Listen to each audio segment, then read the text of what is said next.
آج ہم خود اس پر غور کر سکتے ہیں، دیکھ سکتے ہیں یہ احادیث صرف سننے کے لیے نہیں ہے، ہم نے سن لی اور بس ہم محظوظ ہو گئے اور بس ہم خوش ہو گئے اور بس مسجد سے نکلے پھر ہماری حالت تبدیل ہو گئی۔ میرے بھائیو، یہ احادیث اس لیے سنائی جاتی ہیں کہ ہم ان پر عمل کریں، اور سرکار دو عالم صلی اللہ تعالیٰ علیہ وسلم نے وہ جو ارشاد فرمایا کہ جو میری سنتوں پر اور میرے طریقوں پر چلے گا میرا اللہ اس کو سدرۃ المنتہا میں پہنچائے گا۔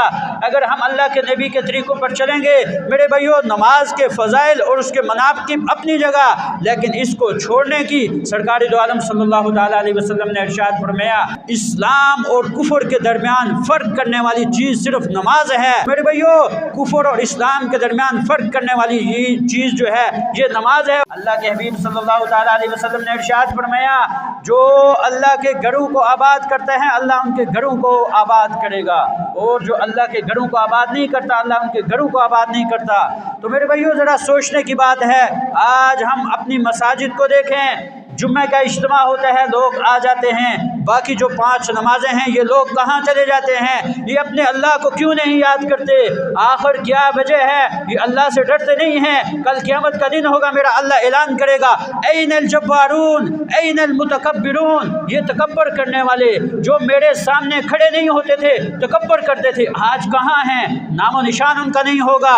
یہ جبار، یہ لوگوں کے اوپر ظلم و ستم کرنے والے آج کہاں ہیں؟ نام و نشان نہیں ہے۔ لمن الملک اليوم للہ الواحد القہار، اس وقت میرے اللہ کی بادشاہت ہوگی۔ میرے بھائیو، یہ دنیا میں میرے اللہ نے ہمیں یہ زندگی دی ہے، مختصر زندگی دی ہے، اور سرکار دو عالم صلی اللہ تعالیٰ علیہ وسلم جیسا پیارا شفیق حبیب نبی ہمیں عطا کیا ہے۔ صرف تمام امتی جتنے بھی ہیں ان سب کو صرف ایک ہی فکر ہے، ہم اللہ کے نبی کے ساتھ کل جنت کے اندر گھومیں، اللہ کے نبی کے ساتھ رہیں، اور پھر کل قیامت کے دن اللہ کے نبی ہماری سفارش کریں۔ میرے بھائیو، اس میں کوئی شک نہیں ہے، اللہ کے نبی اپنے ہر امتی کے لیے ضرور سفارش کریں گے، لیکن اس امتی کو چاہیے کہ اپنے نبی کی سنتوں پر عمل کرے، اپنے نبی کے طریقوں کو دیکھے۔